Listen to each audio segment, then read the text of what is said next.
نحمده ونصلي ونسلم على رسوله الكريم اما بعد فاعوذ بالله السميع العليم من الشيطان الرجيم من همزه ونفخه ونفثه تلك الرسل فضلنا بعضهم على بعض منهم من كلم الله ورفع بعضهم درجات وآتينا عيسى ابن مريم البينات وأيدناه بروح القدس ولو شاء الله ما اقتتل الذين من بعدهم من بعد ما جاءتهم البينات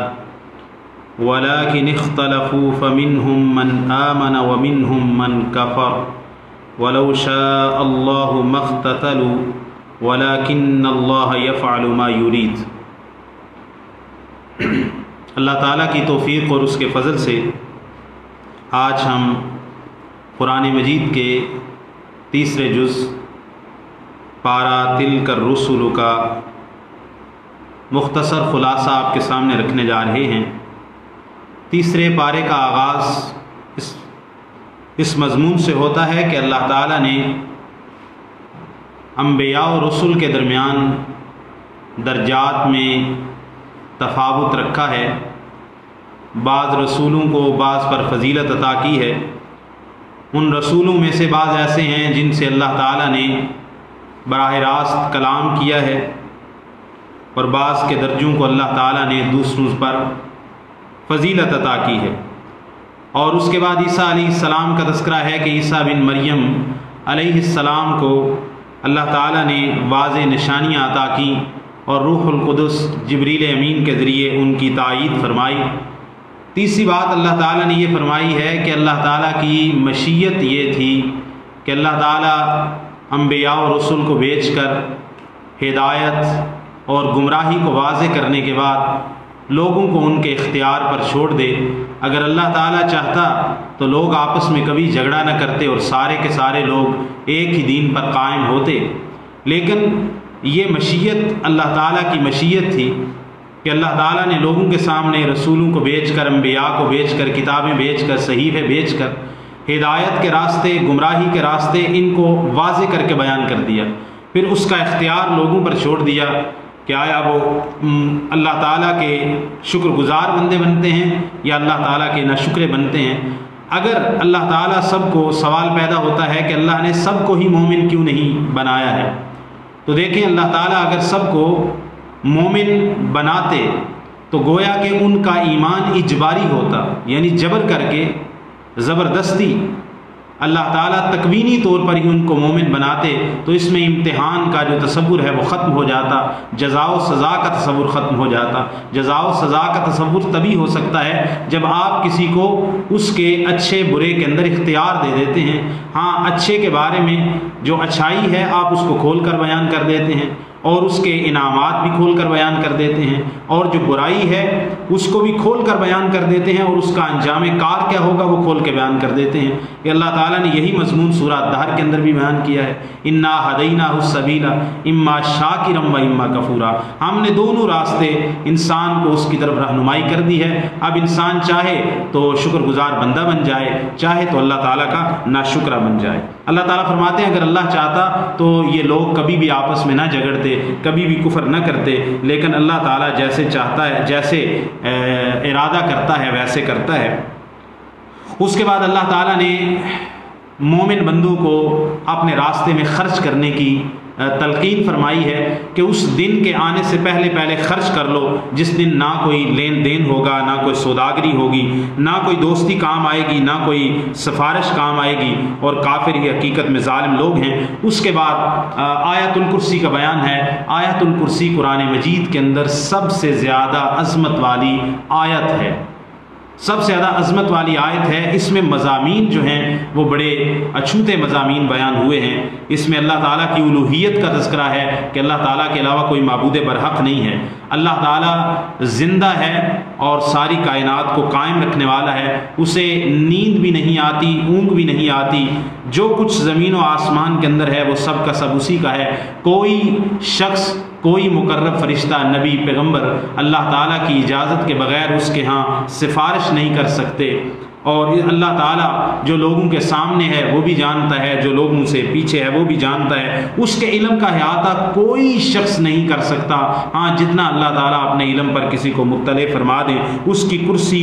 آسمانوں پر اور زمین پر وسیع ہے، اور زمین و آسمان کو تھامنا اور ان کی حفاظت کرنا اللہ تعالیٰ کو نہیں تھکاتا، وہ بہت بلند ہے، وہ بڑی ہی عظمت والا ہے۔ سورہ آیت الکرسی کے بارے میں رسول اللہ صلی اللہ علیہ وسلم نے فرمایا جس گھر میں یا جس جگہ میں آیت الکرسی پڑھی جائے وہاں پر شیطان نہیں آ سکتا۔ یہ صحیح بخاری کے اندر حدیث ابو ہریرہ رضی اللہ تعالیٰ عنہ والا واقعہ آپ کے ذہن میں آ گیا ہوگا، مشہور ہے۔ اس کے بعد اللہ تعالیٰ نے بیان کیا ہے کہ لا اکراہ فی الدین، دین کے اندر کوئی جبر نہیں ہے، کوئی سختی نہیں ہے، یہ اچھائی ہے، یہ برائی ہے، یہ دین حق ہے، یہ باطل ہے۔ آپ کے سامنے بیان کر دیا ہے، رسولوں کو بھیج دیا ہے، پیغمبروں کو بھیج دیا ہے، آخری رسالت کی کڑی، نبوت کی کڑی جناب محمد رسول اللہ صلی اللہ علیہ وسلم آ گئے۔ یہ توحید ہے، یہ شرک ہے، یہ سنت ہے، یہ بدعت ہے، یہ اچھا اخلاق ہے، یہ بد اخلاقی ہے، ساری چیزیں اللہ تعالیٰ نے بیان کر دی ہیں۔ دین اسلام ہے، لیکن دین اسلام قبول کروانے پر کسی کو جبر نہیں کرنا، دین میں کوئی جبر نہیں ہے۔ ہاں جو شخص طاغوت کا انکار کر دے، طاغوت کیا ہے؟ طاغوت سب سے پہلے شیطان طاغوت ہے، اور اس کے بعد وہ تمام افراد اشخاص جو اپنی عبادت کی طرف لوگوں کو بلائیں، اپنی عبادت کروانے پر خوش ہوں، وہ طاغوت ہیں۔ اللہ تعالیٰ فرماتے ہیں جو طاغوت کا انکار کرے اور اللہ پر ایمان لائے، تحقیق اس نے مضبوط کڑے کو تھام لیا ہے جو کبھی ٹوٹتا نہیں ہے۔ تو گویا کہ اللہ تعالیٰ کی عبادت کا حق تبھی ادا ہو سکتا ہے جب بندہ اللہ تعالیٰ کی عبادت نفیاً و اثباتاً کرے، یعنی غیر اللہ کی عبادت کا کلی طور پر انکار کرے، من یکفر بالطاغوت، طاغوت کا انکار کرے، ویؤمن باللہ، اور اللہ پر ایمان لائے۔ ایسے لوگ ہیں، مسلمان بھی ہیں، کلمہ گو بھی ہیں، جو اللہ کی عبادت بھی کرتے ہیں اور غیر اللہ کے لیے بھی عبادت سر انجام دیتے ہیں اور سمجھتے ہیں کہ ہم مسلمان ہیں، حالانکہ اللہ تعالیٰ فرماتا ہے کہ طاغوت کا کفر کرو، غیر اللہ کی عبادت کا کفر کرو، پھر اللہ تعالیٰ پر ایمان لاؤ تو ایمان فائدہ دے گا۔ پھر یہ ہے کہ مضبوط کڑے کو تھاما ہے۔ تو اسی طرح کلمہ طیبہ بھی ہم یہی کہتے ہیں، لا الہ الا اللہ، اللہ کے علاوہ کوئی معبود برحق نہیں ہے۔ اللہ تعالیٰ کے علاوہ تمام معبودان کا انکار کر کے پھر اللہ تعالیٰ کی عبادت کا اور اللہ تعالیٰ کی الوہیت کا اقرار کرے گا تو فائدہ ہوگا۔ اللہ تعالیٰ دوست ہے ان لوگوں کا جو ایمان لائے، اللہ تعالیٰ انہیں اندھیروں سے نکال کے روشنی اور نور کی طرف لے جاتا ہے۔ وہ لوگ جنہوں نے کفر کیا، کافروں کے دوست ان کے اولیاء طاغوت ہیں، شیاطین ہیں، وہ انہیں روشنیوں سے نکال کر اندھیروں کی طرف لے جاتے ہیں، یہ تو آگ والے ہیں۔ اس کے بعد مشہور قصہ ہے سیدنا ابراہیم علیہ السلام کا، یہ آیت نمبر سورہ البقرہ کی 258 نمبر کے اندر، کہ سیدنا ابراہیم علیہ السلام سے وقت کے بادشاہ کا ان کا آپس میں بحث و مباحثہ ہوا اللہ تعالیٰ کی قدرت کے بارے میں، اللہ کی الوہیت کے بارے میں، اللہ کی ربوبیت کے بارے میں۔ تو الم تر الی الذی حاج ابراہیم فی ربہ، آپ نے اس شخص کی طرف نہیں دیکھا، اس کو نہیں جانتے کہ جس نے ابراہیم علیہ السلام سے جھگڑا کیا ابراہیم علیہ السلام کے رب کے بارے میں۔ تو اس کو اللہ تعالیٰ نے بادشاہت دے رکھی تھی، بادشاہ تھا، وہ نمرود تھا گویا۔ جب اس نے کہا ابراہیم علیہ السلام نے کہ میرا رب تو وہ ہے جو زندہ کرتا ہے اور مارتا ہے، تو اس بادشاہ نے کہا میں بھی زندہ کرتا ہوں، میں بھی مارتا ہوں۔ تو ابراہیم علیہ السلام نے اس کو ایسا سوال داغا کہ جس کا وہ جواب نہیں دے سکا۔ فرمایا میرا رب تو وہ ہے جو سورج کو مشرق سے لاتا ہے اور مغرب میں غروب کرتا ہے، اگر تیرے میں بھی کوئی ایسی صلاحیت ہے جس کا تو دعویٰ کر رہا ہے ربوبیت کا، تو پھر تو سورج کو مغرب سے طلوع کر کے دکھا۔ فبہت الذی کفر، کافر وہ بادشاہ مبہوت و حیران و ششدر رہ گیا اور کوئی جواب نہیں دے سکا۔ اس کے بعد دوسرا معاملہ جو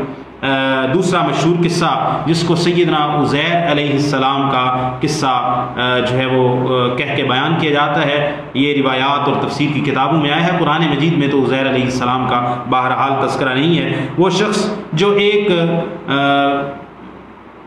اجڑی ہوئی بستی کے پاس سے گزرا تو اس نے کہا اس بستی کو اللہ تعالیٰ کیسا زندہ کرے گا، تو اللہ تعالیٰ نے اس کو مار دیا 100 سال تک۔ 100 سال کے بعد زندہ کیا تو 100 سال کے بعد پوچھا کہ بتا کتنا عرصہ تو سویا رہا یا تو ٹھہرا ہے؟ اس نے کہا دن یا دن کا کچھ حصہ۔ تو اللہ تعالیٰ نے اس کو فرمایا کہ ہم نے تجھے 100 سال تک مارے رکھا ہے، اب تو دیکھ اپنے پانی کی طرف، اپنے کھانے کی طرف، وہ بالکل بھی خراب نہیں ہوا ہے، وہ بالکل بھی متعفن نہیں ہوا ہے۔ اور اپنے گدھے کی طرف دیکھ، وہ مر چکا ہے، کیسے اس گدھے کی ہڈیوں کو اکٹھا کیا، پھر اس پہ گوشت چڑھا کے گدھے کو کھڑا کر دیا۔ اللہ تعالیٰ نے اس شخص کو کہا کہ ایسے ہی اللہ تعالیٰ مردوں کو زندہ کرے گا۔ اس کے بعد سیدنا ابراہیم علیہ السلام کے مشاہدات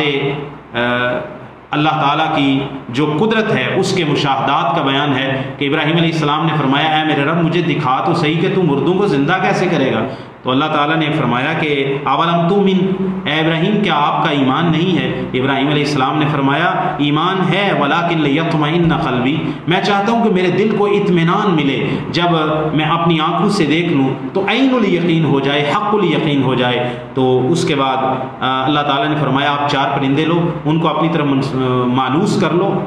جیسے آپ کے پالتو پرندے ہوتے ہیں، مانوس کر لو، پھر ان کو ذبح کر کے پہاڑوں کے اوپر، ان کے مختلف پہاڑ کے اوپر مختلف جگہوں پر ان 4 کے ٹکڑے اور اعضائے جسد جو ہیں وہ رکھ کے آ جاؤ، پھر ان کو اپنی طرف بلاؤ، جو مردہ ہو چکے ہیں، ذبح ہو چکے ہیں، جن کے ٹکڑے ہو چکے ہیں، تو وہ تیری طرف دوڑتے آ جائیں گے۔ تو اس طرح اللہ تعالیٰ نے ان کو بتایا کہ اللہ تعالیٰ تو اس قدر قادر ہے کہ آپ اپنے ہاتھ سے اپنے سامنے پرندے کو ذبح کر رہے، ٹکڑے کر کے پہاڑوں پہ رکھ کے آ رہے ہیں، آپ اس کو بلاتے ہیں تو پرندہ صحیح سلامت اڑتا ہوا آپ کے پاس آ جاتا ہے۔ اس کے بعد اللہ تعالیٰ نے مثال دی ہے اللہ کے راستے میں مال خرچ کرنے والوں کی۔ وہ لوگ جو اللہ کے راستے میں مال خرچ کرتے ہیں ان کی مثال اس دانے کی طرح ہے، جو خرچ کیا گیا مال ہے اس کا کتنا اجر ملے گا؟ جیسے آپ زمین کے اندر ایک دانہ بوتے ہیں تو مثل الذین ينفقون فی سبیل اللہ کمثل حبۃ انبتت 7 سنابل، جو لوگ اللہ کے راستے میں خرچ کرتے ہیں ان کے خرچ کرنے کی مثال اس طرح ہے، اتنا اجر اس کا ملے گا اگر اخلاص ہوا، کہ جیسے ایک دانہ بویا، اس ایک دانے سے 7 بالیاں نکلتی ہیں، ہر بالی کے اندر 100 دانے ہیں، تو ایک دانے سے کتنے دانے پیدا ہوئے؟ 100 دانے، ایک دانے سے 700 دانے ہو گئے۔ ایک دانہ بویا، ہر دانے سے 7 بالیاں نکلی، ہر بالی پر 100 دانہ تھا، تو گویا کہ ایک دانے سے 100 دانے اس کی پیداوار ہوئی ہے۔ اسی طرح بندہ ایک دانہ، 1 درہم، 1 روپیہ اللہ کے راستے میں خرچ کرتا ہے، اخلاص ہو تو 700 گنا تک اجر ملتا ہے، اور اگر اخلاص اور زیادہ ہو تو اس سے زیادہ بھی اجر ملتا ہے۔ اللہ تعالیٰ جس کے لیے چاہتا ہے اضافہ کر دیتا ہے۔ اس کے بعد اللہ تعالیٰ نے فرمایا ہے کہ حقیقی اجر اللہ کے راستے میں خرچ کرنے والوں کا انہیں کو ملے گا جو خرچ کرنے کے بعد احسان نہیں جتلاتے، کسی کو دکھ نہیں دیتے کہ کسی پر مال خرچ کر دیا تو اس کے بعد پھر اس کو احسان جتلاتا رہنا اور اس کی زندگی کو یہ جیرن کر دینا، تو وہ پھر خرچ کرنے کے بعد احسان نہیں جتلاتے، بلکہ خرچ کیا تو بھول گئے، بلکہ حدیث کے اندر ہے کہ بندہ اس طرح خرچ کرے کہ اس کے دائیں ہاتھ نے خرچ کیا تو بائیں ہاتھ کو پتہ بھی نہیں چلا۔ تو اس کے بعد اللہ تعالیٰ فرماتا ہے کہ وہ لوگ، اللہ تعالیٰ فرماتے ہیں کہ اے ایمان والو اپنے صدقات کو باطل نہ کرو، خراب نہ کرو، برباد نہ کرو، ان لوگوں کی طرح جو اپنے مال کو خرچ کرتے ہیں لوگوں کو دکھلانے کے لیے، اور پھر اس کے بعد وہ اپنے مال کو خرچ کرنے کے بعد اس کا کوئی اجر نہیں مل پاتا ان کو۔ اور وہ لوگ جو اللہ کے راستے میں مال خرچ کرتے ہیں اللہ تعالیٰ کی خوشنودی، اللہ تعالیٰ کی رضا حاصل کرنے کے لیے اور اپنے نفسوں کو ثابت قدمی کے لیے، ان کی مثال تو ایسے باغ کی طرح ہے جو بلندی پر واقع ہے، وہاں پر اگر بارش ہوتی ہے تو اس کا پھال بہت زیادہ آ جاتا ہے، اگر بہت موسلا دھار بارش نہیں بھی ہوتی اس پر کچھ فوار ہی پڑ جاتی ہے تو وہ اسی نمی سے اپنا جو ہے وہ اپنی اسی نمی سے وہ اپنا پھل دے دیتا ہے۔ ان کی مثال تو اس کی طرح ہے۔ لیکن جو لوگ مال خرچ کرتے ہیں اور مال خرچ کرنے کے بعد احسان جتلاتے ہیں، ریاکاری کرتے ہیں، ان کی مثال ایسے شخص کی طرح ہے جس کا ایک بڑا کھجوروں کا بڑا سرسبز و شاداب باغ ہو اور اس کے چھوٹے چھوٹے بچے ہوں اور اس کو وہ مال خوش کرتا ہو، چھوٹے چھوٹے بچے ہوں، اور بندہ اس باغ کو آئے کوئی آگ کا بہت بڑا غبار آئے اور آگ اس کو جلا کے راکھ کر دے، اب یہ دنیا سے جا رہا ہے، جو مال تھا وہ تباہ ہو گیا، بچے یتیم ہیں۔ تو ایسا ہی ہے جیسے انہوں نے مال خرچ کیا لیکن احسان جتلا کے، ریاکاری کر کے اس کو گویا کہ جلا کے راکھ کر دیا۔ اللہ تعالیٰ فرماتا ہے کہ شیطان چونکہ کھلا دشمن ہے. الشیطان یعیدکم الفقر ویأمرکم بالفحشاء. شیطان جب تم اللہ کے راستے میں مال خرچ کرنے لگتے ہو تو شیطان تمہیں فقر و فاقہ سے ڈراتا ہے کہ بھائی یہ مال خرچ کرو گے مال کم ہو جائے گا, اپنی ضرورتیں کم ہیں, اپنے بچوں کی ضرورتیں کم ہیں, اور اتنا مال اللہ کے راستے میں خرچ کر دیتے ہو. تو اللہ تعالیٰ فرماتے ہیں کہ جب کوئی بندہ مومن بندہ مال خرچ کرنے لگتا ہے تو شیطان اس کے دل میں آ کے وسوسہ ڈالتا ہے, فقر و فاقہ سے اسے ڈراتا ہے اور بے حیائی کا حکم دیتا ہے. اللہ تعالیٰ فرماتے ہیں جو بھی تم اللہ کے راستے میں خرچ کرو گے یا نظر مانو گے تو اللہ تعالیٰ اس کو جانتا ہے اور ظالموں کا کوئی مددگار نہیں ہے. ہاں, صدقہ کرنے کے 2 طریقے ہیں. ایک یہ ہے کہ صدقہ مخفی کیا جائے, یہ سب سے افضل ہے کیونکہ اس میں ریاکاری کا عنصر باقی نہیں رہتا. دوسرا یہ ہے کہ صدقہ اگر اعلانیہ بھی کیا جائے تو اللہ تعالیٰ فرماتے ہیں وہ بھی ٹھیک ہے, لیکن اگر چھپا کے صدقہ کرو تو وہ زیادہ بہتر ہے تمہارے لیے. اس کے بعد اللہ تعالیٰ نے یہی بات فرمائی ہے, الذین ینفقون اموالہم باللیل والنہار سرا وعلانیۃ. وہ لوگ جو اللہ کے راستے میں مال خرچ کرتے ہیں رات اور دن, مخفی بھی خرچ کرتے ہیں علانیہ بھی, گویا کہ دونوں طرح جائز ہو گیا. اب سوال یہ ہوگا کہ اگر کوئی بندہ اعلانیہ خرچ کرتا ہے تو کیا اس میں ریاکاری نہیں آئے گی؟ چونکہ ریاکاری کا تعلق تو دل کے ساتھ ہے نا. اب اس بندے کے دل میں کیا ہے, ریاکاری ہے, تو وہ تباہ ہو جائے گا, ضائع ہو جائے گا اس کا خرچ کیا ہوا. اگر اس میں ریاکاری نہیں ہے تو اعلانیہ خرچ کرنے سے بھی مال ضائع نہیں ہوتا. اس کے بعد سود سے منع کیا گیا ہے. اللہ تعالیٰ فرماتے ہیں وہ لوگ جو سود کھاتے ہیں کل قیامت کے دن وہ ایسے کھڑے ہوں گے اس شخص کی طرح جس کو مرگی ہے, جو خپتی انسان ہے, جیسے ایک پاگل مجنون شخص کھڑا ہوتا ہے, اس کے اندر طاقت نہیں ہے, ہمت نہیں ہے, تو جو سود کھاتا ہے وہ ایسے ہی کھڑے ہوں گے ان لوگوں کی طرح جس کو شیطان نے چونکا لگا کے خپتی بنا دیا, بے عقل بنا دیا ہے. کیوں؟ انہوں نے کہا کہ سود بھی تو ایک طرح کی تجارت ہے, حالانکہ اللہ تعالیٰ نے تجارت اور لین دین کو حلال قرار دیا ہے اور اللہ تعالیٰ نے سود کو حرام قرار دیا ہے. اللہ تعالیٰ فرماتے ہیں کہ جو پہلے تم سودی کام کر چکے ہو اب مسئلے کا پتہ چل گیا ہے, اب اللہ سے ڈر جاؤ, جو گزر گیا سو گزر گیا, اب سے سود چھوڑ دو. اللہ تعالیٰ سود کو ہلاک کرتے ہیں, تباہ کرتے ہیں, برباد کرتے ہیں, اور اللہ تعالیٰ صدقات کو بڑھاتے ہیں, اور اللہ تعالیٰ ناشکرے اور گناہ گار لوگوں کو پسند نہیں کرتے. اللہ تعالیٰ فرماتے ہیں لوگوں جو ایمان لائے ہو اللہ تعالیٰ سے ڈر جاؤ, اور جو تمہارا سود کسی کے ذمے باقی رہ گیا اس کو چھوڑ دو اگر تم ایمان والے ہو. اور اگر ایسا نہیں کرتے, ابھی بھی تم سود پر اڑے ہوئے ہو, سودی لین دین پر, فَأْذَنُوا بِحَرْبٍ مِّنَ اللَّهِ وَرَسُولِهِ, تو پھر اللہ اور اس کے رسول صلی اللہ علیہ وسلم سے جنگ کے لیے تیار ہو جاؤ. سود کھانے والا, دینے والا, صحیح بخاری مسلم وغیرہ کے اندر حدیث ہے, لعن اللہ آکل الربا وموکلہ وشاہدیہ وکاتبہ. سود کے معاملے کی وجہ سے 4 بندوں پر لعنت ہے. سود کھانے والا, سود کھلانے والا یعنی سود دینے والا, سود لینے والا, اور سود پر گواہ بننے والے 2 شخص, اور سود کو لکھنے والا منشی, کاتب, کیشیئر, ان پر بھی اللہ تعالیٰ کی لعنت ہے. اللہ تعالیٰ فرماتے ہیں اگر سود سے توبہ کر لو تو تمہارے جو اصل مال ہیں وہ تمہارے ہیں. یعنی ایک شخص نے 1 لاکھ روپیہ کسی کو دے رکھا ہے, 1,10,000 روپے, کہ آپ مجھے 1 لاکھ واپس کریں گے, یہ میرا اصل ہے. 10,000 روپے آپ نے 3 مہینے بعد اوپر سود دینا ہے, تو اللہ تعالیٰ فرماتے ہیں توبہ کر لو تو اصل مال اپنا 1 لاکھ روپیہ گویا کہ واپس لے سکتے ہو, جو سود ہے وہ تم چھوڑ دو. آگے جی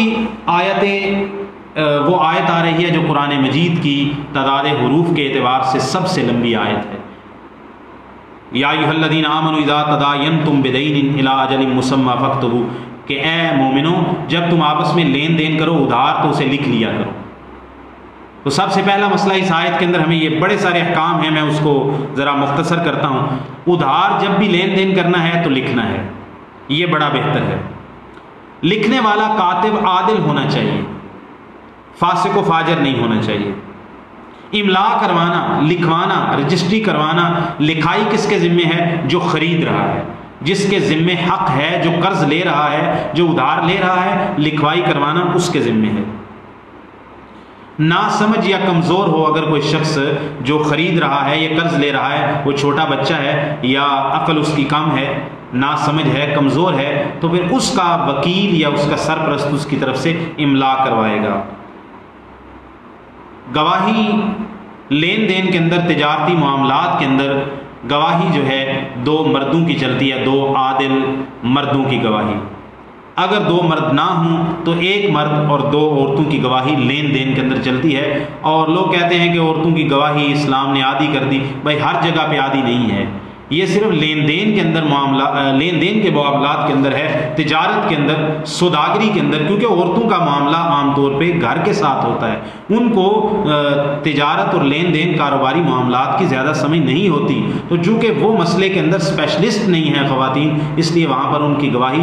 2 عورتوں کی گواہی 1 کے برابر رکھی ہے۔ باقی رضاعت کے معاملے کے اندر ایک عورت نے آ کے گواہی دی کہ میں نے اس لڑکے اور لڑکی کو دودھ پلایا ہے، ان کی شادی ہو چکی تھی، رسول اللہ صلی اللہ علیہ وسلم نے اکیلی عورت کی گواہی قبول کر کے تو ان کے درمیان جدائی کروا دی ہے۔ ہر جگہ پہ عورت کی گواہی جو ہے وہ مرد سے عادی نہیں ہے۔ لین دین کے اور تجارت کے معاملات کے اندر، یا جن کو آپ معاملات کہتے ہیں، ان کے اندر جو ہے مرد سے اس کی گواہی عادی ہے۔ اللہ تعالیٰ نے فرمایا کہ شہادت کو چھپانا نہیں ہے، جب بھی گواہوں کو جو کسی معاملے پر گواہ بنے ہیں جب بھی بلایا جائے حاضر ہونا ہے۔ ہاں اگر نقد لین دین کرتے ہیں تو پھر لکھوانا ضروری نہیں ہے، ہاتھوں ہاتھ ہو رہا ہے، پیسے دیے چیز لے لی تو لہٰذا لکھوانا ضروری نہیں ہے اس صورت کے اندر۔ اگر آپ سفر کے اندر ہو، لکھنے والا کاتب موجود نہیں ہے، گواہ موجود نہیں ہے، اور آپ وہاں پر کوئی ادھار سودا کر رہے ہو تو وہاں کیسے کرو گے؟ اللہ تعالیٰ فرماتے ہیں اگر لکھنے کی وہاں پر کوئی گنجائش نہیں ہے تو پھر آپ گروی رکھ کے کسی کو اپنا کوئی مال گروی رکھوا کے کسی سے سودا کر سکتے ہو۔ ہاں جس شخص کے پاس گروی رکھی گئی ہے وہ اس سے فائدہ نہیں اٹھا سکتا، وہ اسی شخص کی ہے، اس مالک کی ہے جس نے قرض لے کر وہ چیز گروی رکھوائی ہے، اس کا فائدہ، اس کا نقصان، اس کا بڑھنا، اس کا کم ہونا، اس کا ہلاک ہونا، یہ اس میں کوئی فائدہ ہونا وہ اسی مالک کا ہوگا، یہ اس سے فائدہ نہیں اٹھا سکتا۔ اس کے بعد سورہ البقرہ یہاں پر اختتام پذیر ہو رہی ہے۔ سورہ البقرہ کی آخری 2 آیتیں ہیں، اس میں اللہ تعالیٰ نے یہ مضمون بیان کیا ہے کہ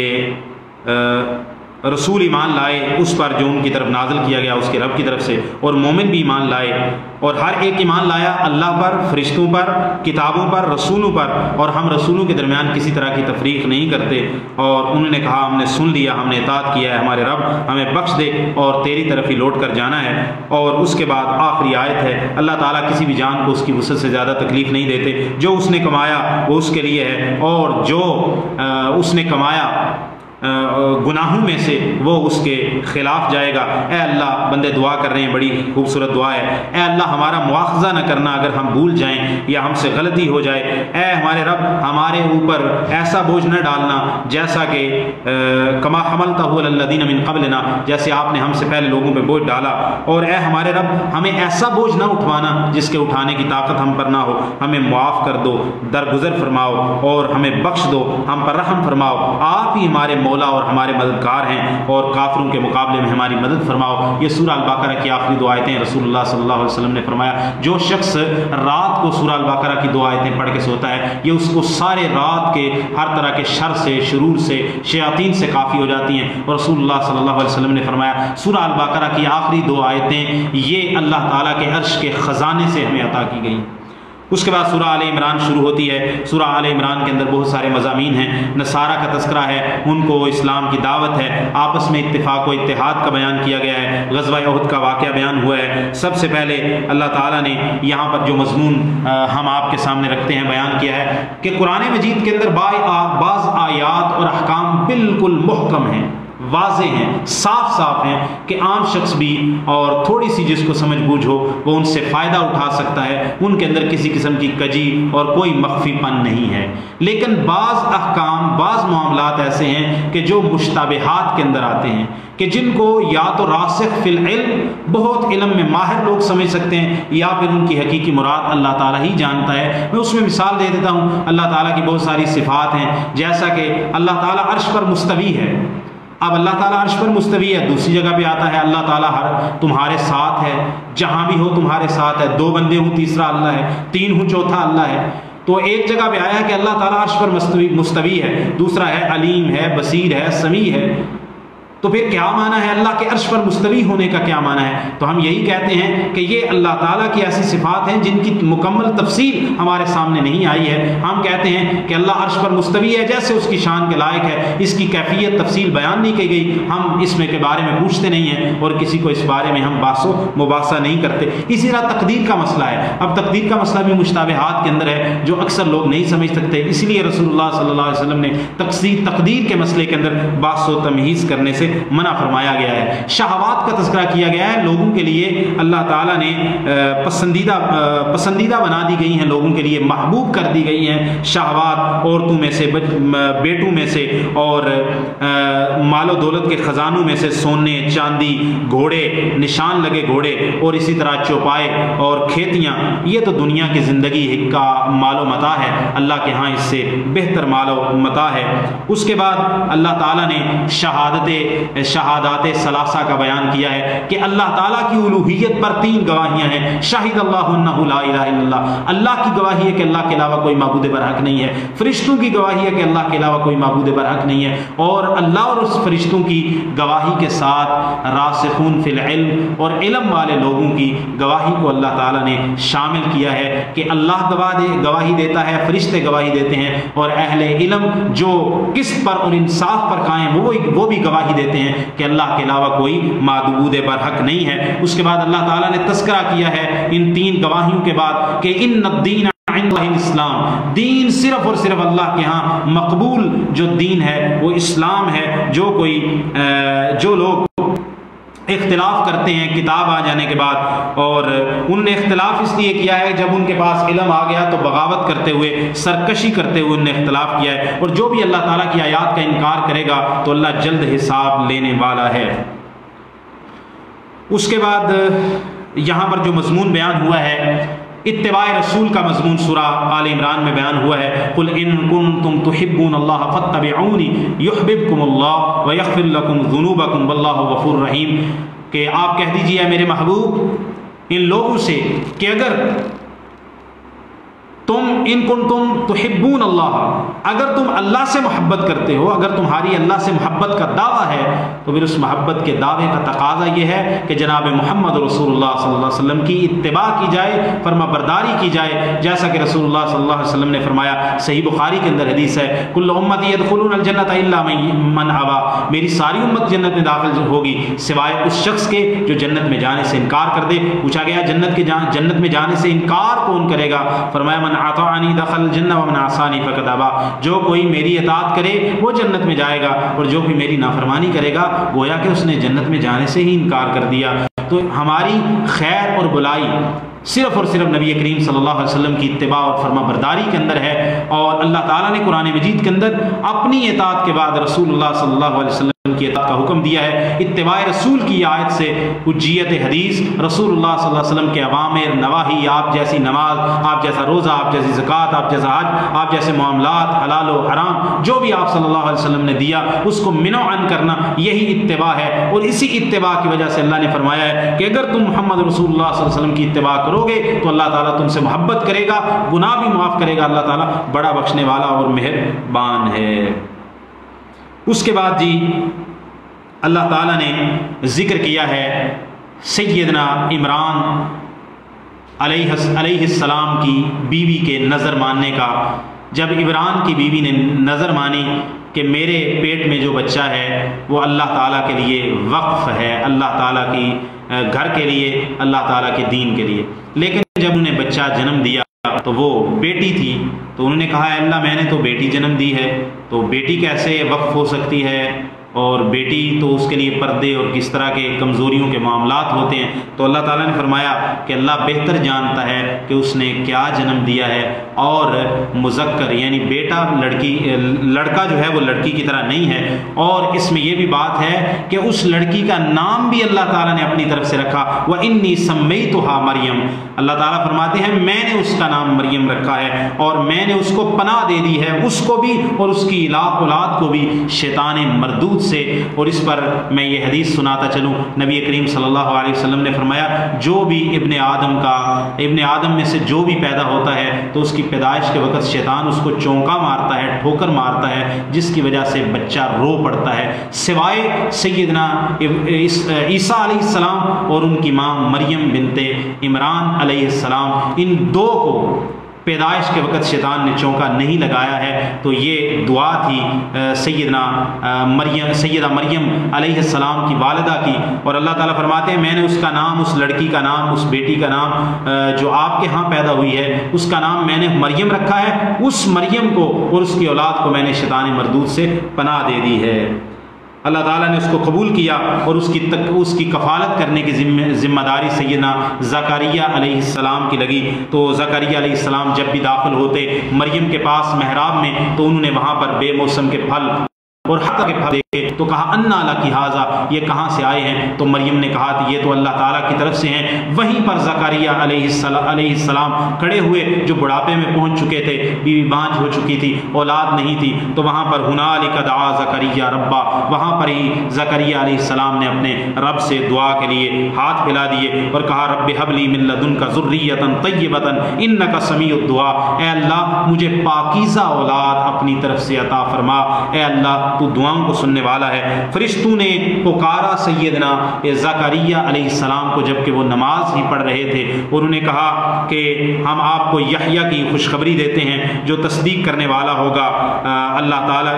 تصدیق کرنے والا ہوگا بے کلمۃ من اللہ تعالیٰ کی طرف سے کلمے کی، اور وہ نبی ہوگا اور وہ نہایت پاک باز ہوگا اور وہ صالحین میں سے ہوگا۔ تو کہا میرے ہاں وہ لڑکا کہاں سے پیدا ہوگا جبکہ میں بوڑھا ہو چکا ہوں، میری بیوی بانجھ ہو چکی ہے؟ تو اللہ تعالیٰ نے فرمایا اللہ تعالیٰ ایسے ہی کرتا ہے۔ فرمایا مجھے کوئی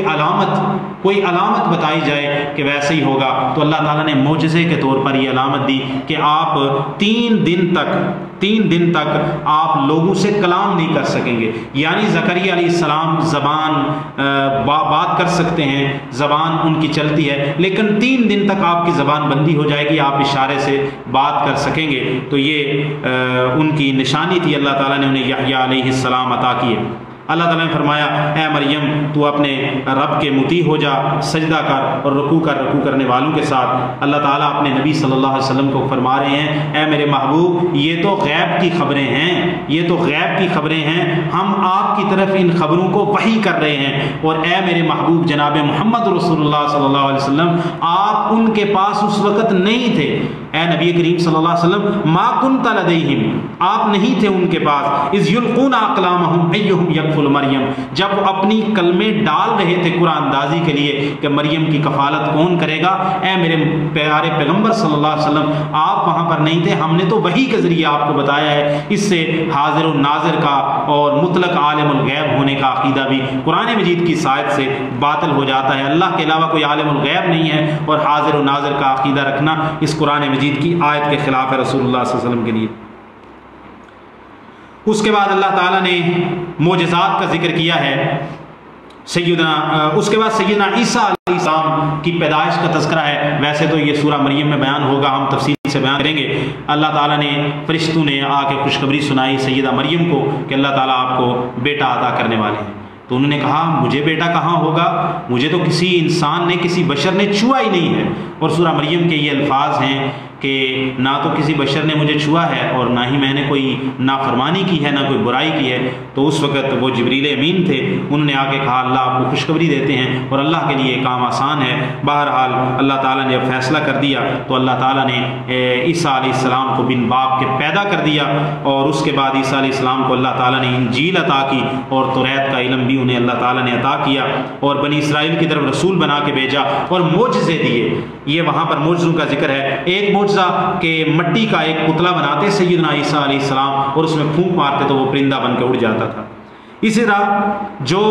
مادر زاد اندھے، پیدائشی اندھے، اور اسی طرح کوڑی کے مریض تھے ان کو بھی، پھل بحری کے مریض ان کو بھی ہاتھ پھیرتے اللہ کے حکم سے تو ان کو ٹھیک کر دیتے، وہ صحت یاب ہو جاتے۔ اسی طرح مردہ، ایک شخص مردہ ہو گیا ہے تو اس کو وہ اللہ کے حکم سے قم باذن اللہ کہتے تو وہ زندہ ہو جاتا۔ یہ معجزے عطا کیے گئے۔ اور 5واں معجزہ یہ عطا کیا گیا کہ فرمایا کہ جو تم گھروں کے اندر پکا کے آتے ہو، جو کھا کے آتے ہو میں وہ بھی بتا دیتا ہوں کیا کھا کے آئے ہو، اور جو گھروں میں باقی چھوڑ کے آئے ہو میں وہ بھی بتا دیتا ہوں۔ اس کے بعد مسئلہ ہے جی، اللہ تعالیٰ نے فرمایا کچھ لوگوں پر یہ اشکال پیدا ہو گیا، جیسا کہ میں پھر بھی تذکرہ کرنا ضروری سمجھتا ہوں کہ ہمارے برِ صغیر پاک و ہند کے ایک بہت ہی بڑی شخصیت لوگوں کے ہاں تاریخ پاکستان کے حوالے سے سر سید احمد خان جیسے لوگ نیچری لوگوں کے لیے حدیث کہ انہوں نے عیسیٰ علیہ السلام کی بن باپ کے پیدائش کا انکار کر دیا۔ انہوں نے کہا یہ فطرت کے اصولوں کے خلاف ہے، یہ نیچر کے خلاف ہے۔ تو اللہ تعالیٰ نے ان سے فرمایا ویسے تو یہ سر سید پر یہ تو بات فٹ نہیں آتی، کیونکہ وہ تو آدم علیہ السلام کی پیدائش کا بھی اور آدم علیہ السلام کی ذات کا بھی منکر ہے۔ وہ تو کہتا ہے آدم پوری نسل کو خطاب ہوا ہے، آدم علیہ السلام کوئی فرد نہیں تھے، کوئی بشر نہیں تھے۔ بہرحال تو اللہ تعالیٰ نے فرمایا اگر آپ کے سمجھ میں نہیں آتا کہ عام طور پر ایک